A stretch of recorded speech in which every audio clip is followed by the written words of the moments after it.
दोस्तों, आज पूरे देश की नजरें टीवी स्क्रीन पर टिकी है।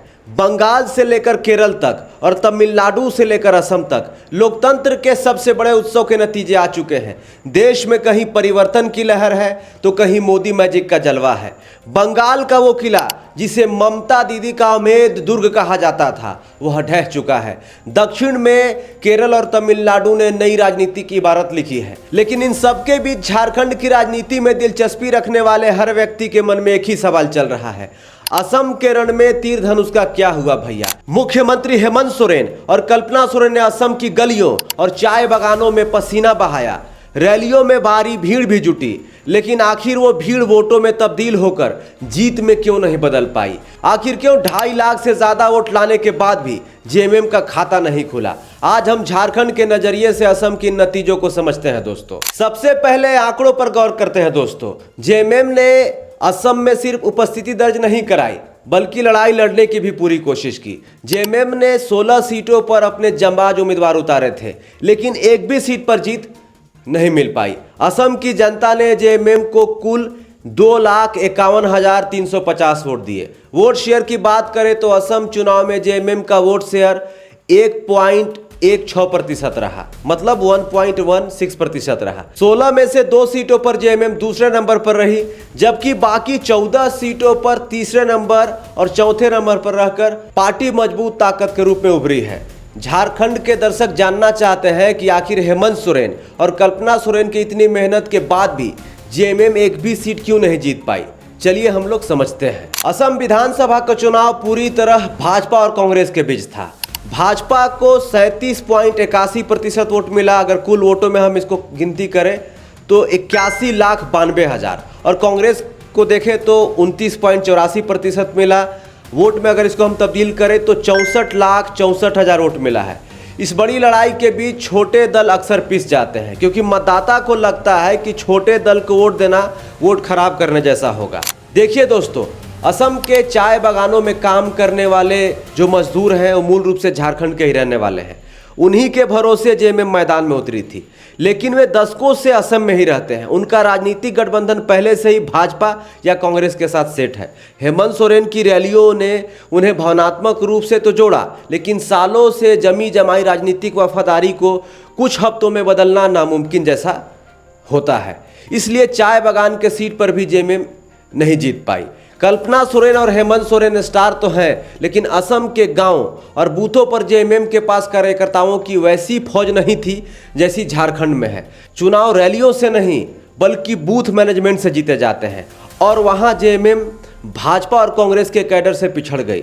जेएमएम ने असम के लिए अपनी पूरी ताकत मशीनरी महज 2 से 3 महीने पहले सक्रिय की थी। अब आप ही बताइए, किसी अनजान राज्य में 2 से 3 महीने के भीतर बूथ लेवल पर मैनेजमेंट खड़ा करना कितना मुश्किल होगा? पॉसिबल नहीं है। इसलिए जेएमएम वहां पर बूथ लेवल पर जो है अपना कार्यकर्ता ही खड़ा नहीं कर पाई। साथ ही साथ चुनाव के आखिरी दिनों तक कांग्रेस के साथ गठबंधन की चर्चाएं चलती रहीं।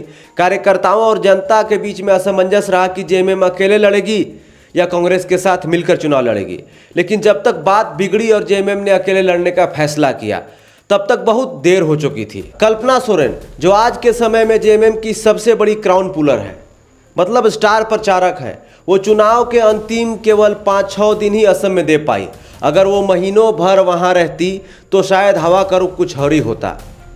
कल्पना सोरेन और हेमंत सोरेन 1-2 साल पहले से वहां समय देते तो शायद ये नतीजे कुछ और होते। जेएमएम के 2 प्रत्याशी को सबसे ज़्यादा वोट मिला। मजबात विधानसभा सीट पे प्रीति रेखा बरला को 29,172 वोट मिला, और गोसाई गांव विधानसभा सीट पे जेएमएम के प्रत्याशी को 21,417 वोट मिला। ये आंकड़े बताते हैं कि यहाँ जीत मुमकिन थी, लेकिन विपक्षी वोटों के बंटवारे ने जेएमएम का रास्ता पूरी तरीके से रोक दिया। देखिए दोस्तों, भाजपा के पास सत्ता और असीमित संसाधन थे, वहीं जेएमएम के लिए झारखंड के बाहर इतनी सीटों पर एक साथ चुनाव लड़ना आर्थिक और रणनीतिक रूप से एक बड़ी चुनौती थी। अब सवाल यह है कि क्या हेमंत सोरेन और कल्पना सोरेन का असम जाना बेकार रहा? तो इसका जवाब है बिल्कुल नहीं, क्योंकि असम में 1.16% वोट शेयर और 2.5 लाख वोट यह बताते हैं कि असम में झारखंडी अस्मिता की अलग जग चुकी है।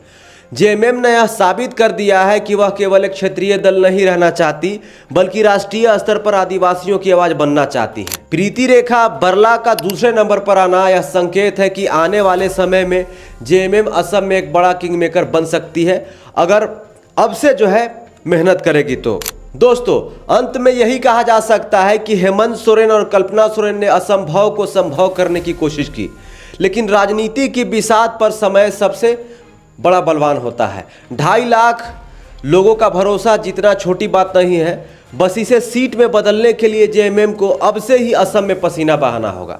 जेएमएम को, हेमंत सोरेन को, कल्पना सोरेन को अगर असम में सीटें जीतनी है तो जब 2031 में अगला विधानसभा का चुनाव होगा, अभी से उनको मैदान में उतरना होगा। जिस तरीके से झारखंड के लिए वो लोग करते हैं, झारखंड में जिस तरीके से मैनेजमेंट बूथ लेवल पर जो है मैनेजमेंट है, उसी प्रकार से वहाँ करना पड़ेगा। आपको क्या लगता है, क्या कांग्रेस से गठबंधन न होना जेएमएम की सबसे बड़ी भूल थी, या फिर 2-3 महीने की तैयारी ही काफ़ी नहीं थी? अपनी राय हमें कमेंट बॉक्स में ज़रूर लिखिए और ये बताइए कि आपके हिसाब से असम में जेएमएम एक भी सीट क्यों नहीं जीत पाई?